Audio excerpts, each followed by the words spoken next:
Good morning, students. How are you? Today we will start chapter 3. Chapter 3 is दो चरों में रैखिक समीकरण, चर और अचर। जैसे पहले हम पढ़ चुके हैं फर्स्ट चैप्टर में भी, ज्यादा बताने की जरूरत नहीं है। वो क्या होते हैं, जैसे जिसकी वैल्यू चेंज होती रहे वो आपके चर हो गए, और जिसकी वैल्यू चेंज ना हो वो आपके अचर हो गए। जैसे आप एक मान लीजिए 1 किलो अमरूद के पैसे एक ठेले पे जाओगे तो उससे कुछ और होंगे, दूसरे पे जाओगे तो कुछ और होंगे, तो वो चेंज होते रहेंगे। कीमत किसी भी आइटम की चेंज होती रहती है, तो वो चर हो गया। क्या हो गया? चर हो गया। किसी भी कीमत का, किसी भी आइटम की कीमत चर हो गया। ऐसे बहुत सारे चर हैं। अब यहाँ पे दो चरों की बात हो रही है। जैसे अब यहाँ पे ये पहले तो जो जनरल इक्वेशन होती है वो आपकी होती है दो चरों वाली, ax plus by plus c equal to 0। ये जो स्टैंडर्ड इक्वेशन होती है इसकी दो चरों वाले रैखिक समीकरण की। और रैखिक की बात हो रही है, इसकी पावर कोई भी घात जो है एक से ज्यादा नहीं होगी। घात अगर एक से ज्यादा होगी तो आपका क्वाड्रेटिक हो जाएगा। तो आपकी घात कितनी होगी? 1 होगी, और चर इसमें 2 होंगे।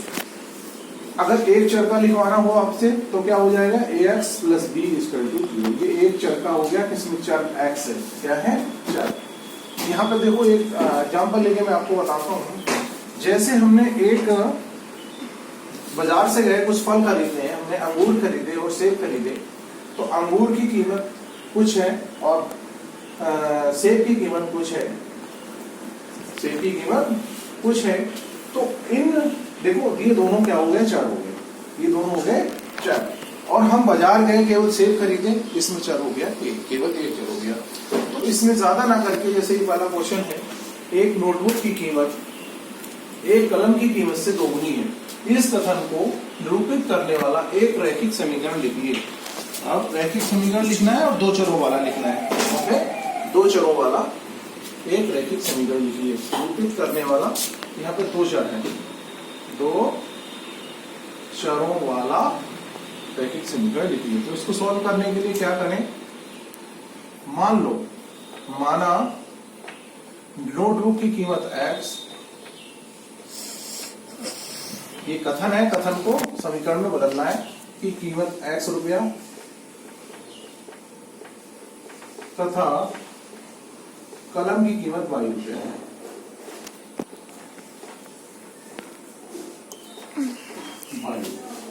ठीक है। तो अब जो प्रश्न कह रहा है उसके कथन के अनुसार कथन को आप समीकरण में बदल दीजिए। नोटबुक की कीमत कितनी है? x है, और कलम की कीमत y है। अब कह रहा है नोटबुक की कीमत कलम की कीमत से दोगुनी है, कीमत से दोगुनी है। तो x बराबर है 2y। x बराबर क्या है? 2y है आपका, है ना। अब इसको अगर इस तरह से लिख लें, x माइनस 2y बाई 2 इधर ले आए, इक्वल टू 0। ये दो चरों वाला एक रैखिक समीकरण हो गया। अब इसमें अगर देखो a और b c की अगर वैल्यू निकलवाए, ये क्वेश्चन में इतना ही बात पूछ रहा है, तो आप कैसे करोगे? देखो a का वेक्टर क्या है? 1 है यहाँ पे, और b का क्या है? 2। तो a की वैल्यू इसमें 1 हो जाएगी, b की वैल्यू -2 हो जाएगी, और c की वैल्यू 0 हो जाएगी। हालांकि ये चीज आपसे पूछ नहीं रहा है, नेक्स्ट क्वेश्चन में पूछेगा। तो अब हम करते हैं क्वेश्चन नंबर 2। कह रहा है निम्नलिखित रैखिक समीकरणों के रूप में व्यक्त कीजिए। निम्नलिखित रैखिक समीकरणों को, दूसरा क्वेश्चन है, निम्न रैखिक समीकरणों को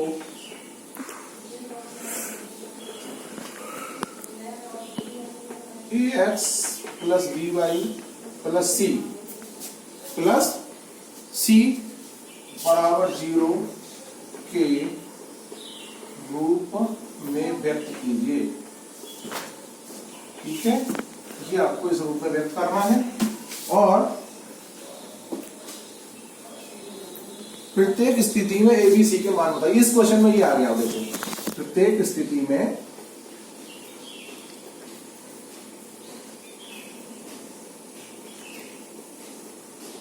ए बी सी के मान ज्ञात कीजिए। ठीक है, ये क्वेश्चन है आपका। ठीक है,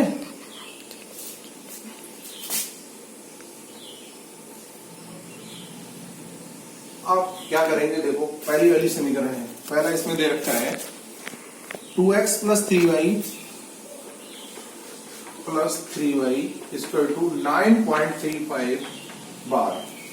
9.35 बार। अब देखो ये इक्वेशन किस फॉर्म की है, ax plus by plus c। अब इसमें देखो ये ax हो गया, ये by हो गया, और c आपका राइट साइड में है, तो इसको कहां ले आए, लेफ्ट साइड में ले आए। तो कितना हो जाएगा 2x प्लस 3y, ये प्लस का है यहाँ पे, इधर आके हो जाएगा माइनस का, माइनस का हो जाएगा और 9.35 बार हो जाएगा इक्वल टू 0। अब ये इस रूप की हो गई, इस रूप की हो गई। अब इसमें क्या करना है, आपको कंपेयर करके बताना है, जो स्टैंडर्ड इक्वेशन है उसके साथ कंपेयर कर लो, ax plus by plus c equal to 0, इससे कंपेयर कर लो और a b c के मान बता लो। अब x का कोफिशिएंट इसमें क्या है a, और इसमें क्या है बेटा 2 है, तो a की वैल्यू 2 हो गई। इसमें y का क्या है b, और इसमें y का क्या है 3, तो y की वैल्यू 3 हो गई। और यहाँ पे c इक्वल टू कितना है, देखो माइनस साइन है, माइनस लगा दोगे 9.35, ये इसकी वैल्यू हो गई। तो इसमें मेरे ख्याल से कोई क्वेश्चन में आपको प्रॉब्लम नहीं होनी चाहिए, इसमें सारे क्वेश्चंस आप कर लोगे ये एक्सरसाइज का पूरा। चलो एक आध और कर लेते हैं, जैसे अब ये है x, इरेज कर देते हैं, पार्ट है सेकेंड ही कर लेते हैं, सेकेंड पार्ट ये है x minus by 5 minus 10 equal to 0। ये जो इक्वेशन है आपकी, ये स्टैंडर्ड फॉर्म की है, ax plus by plus c equal to 0, इसी के फॉर्म की है। इसमें केवल कंपेयर करके आपको बताना है a क्या है, b क्या है और c क्या है। तो ये a देखो यहाँ पे x का कोफिशिएंट a है, यहाँ पे इस वाले में क्या है, जब किसी का कोई कोफिशिएंट नहीं होता तो 1 होता है। कितना होता है 1, तो a की वैल्यू 1 हो गई।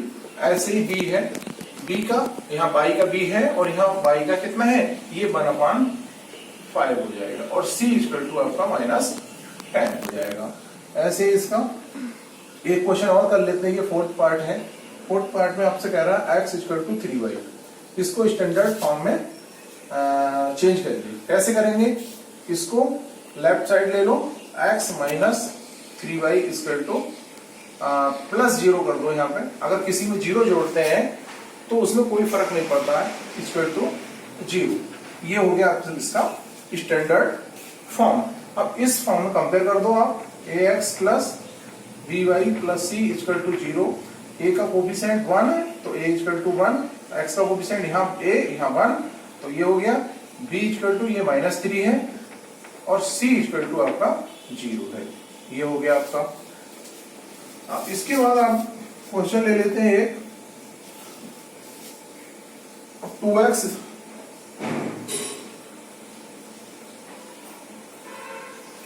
फिफ्थ वाला है 2x equal to minus 5y।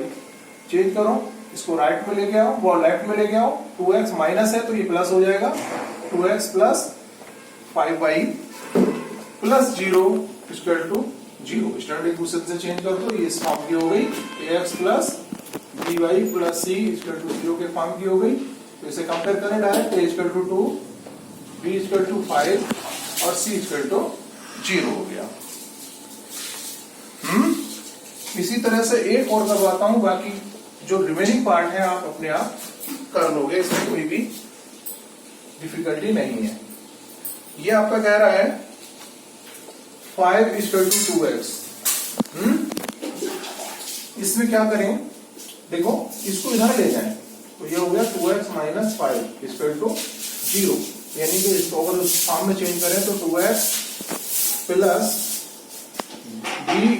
Zero into B, zero into by, by का कोफिशिएंट कुछ भी नहीं है तो जीरो होगा, -5, क्योंकि जीरो की बाई से मल्टीप्लाई करोगे तो क्या आएगा, जीरो आ जाएगा। अब इसकी कंपेयर करो इससे, ax plus by plus c equal to 0, तो a इक्वल टू 2 हो जाएगा, इसकी कंपेयर करिए तो b इक्वल टू आपका 0 हो जाएगा और c इक्वल टू -5 हो जाएगा।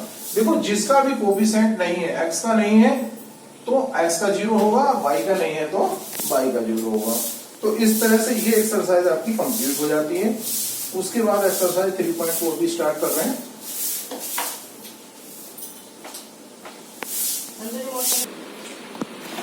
अब एक्सरसाइज 3.2 का क्वेश्चन नंबर 1 है और इसमें आपको ये जो क्वेश्चन है बहुविकल्पीय क्वेश्चन है। ये 1 नंबर में क्वेश्चन आ सकता है। जैसे अब यहाँ पे दे रखा है निम्नलिखित विकल्पों में से कौन सा सही है और क्यों। ये समीकरण दे रखी है y = 3x + 5। इसमें पूछ रहा है केवल एक हल है, एक अद्वितीय हल है।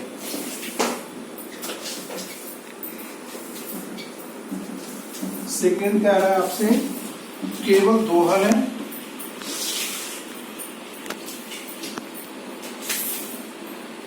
और थर्ड आपसे कह रहे हैं अपरिमित रूप से अनेक हल है। अपरिमित रूप से अनेक हल मतलब बहुत सारे हल हैं।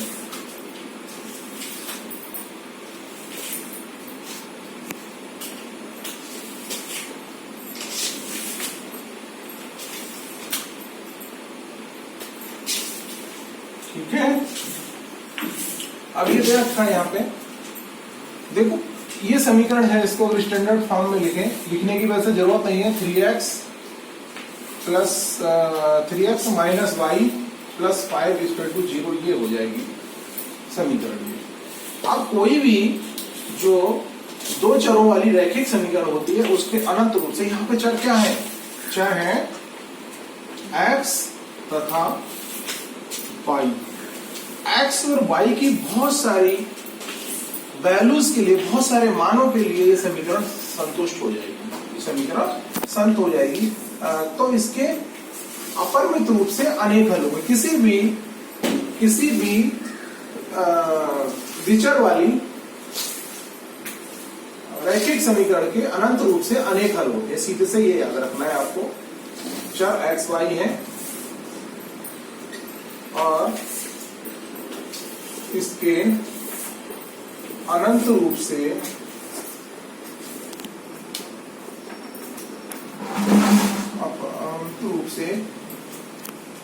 अपरिमित हल होंगे।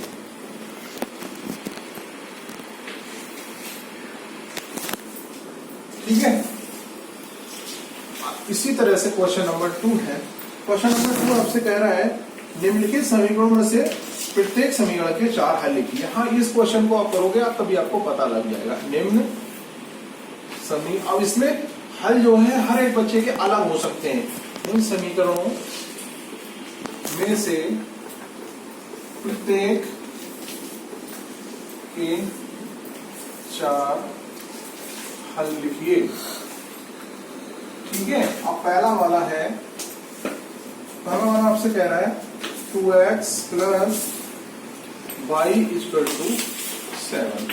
2x + y = 7। अब देखो क्या क्या हल हो सकते हैं। x के भिन्न भिन्न मान देते जाओ और y की वैल्यू निकालते जाओ, ये इसके हल हो जाएंगे। जैसे x = आपने 0 रखा, अब x = जैसे 0 रखोगे तो 2 × 0 0 हो गया, तो y = कितना हो जाएगा, 7 हो जाएगा। ऐसे देखो, इसको करके दिखा दूं आपको कैसे होगा। 2 × 0 + y = 7, ये 0 हो गया तो y = 7 हो गया। एक हल ये हो गया। अब x = 1 दे दो, x के प्रत्येक मान के लिए y का मान होगा, कुछ ना कुछ जरूर होगा। तो x = 1 रख दीजिए यहाँ पे। 2 × 1 + y = 7, तो y = 7, 2 × 1 2 हो गया, -2 ये 5 हो गया। एक हल ये हो गया। x = 2 पे दे दीजिए, तो 2 × 2 + y = 7, तो y = 7 -2 2 4 और ये 3 हो गया, यानी कि एक हल हो गया।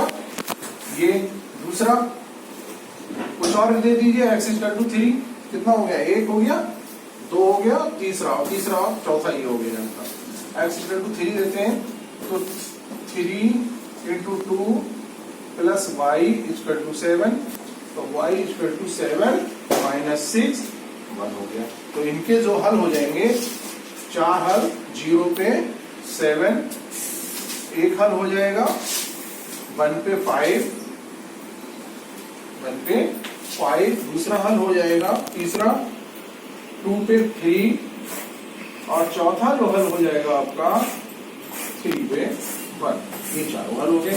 अब इस तरह से आप ये सारे क्वेश्चंस कर लोगे, इसमें कोई भी दिक्कत नहीं है, सारे पार्ट कर लोगे क्वेश्चन नंबर 2 के, कोई दिक्कत नहीं आने वाली है आपको। x के अलग अलग मान देते जाओ और y के मान निकालते जाओ, वो सारे इसके हल होंगे। अनंत रूप से बहुत सारे हल हो सकते हैं, लेकिन आपसे 4 हल लिखने को कह रहा है। क्वेश्चन नंबर 2 आपका इस तरह से कंप्लीट हो जाता है। अब क्वेश्चन नंबर 3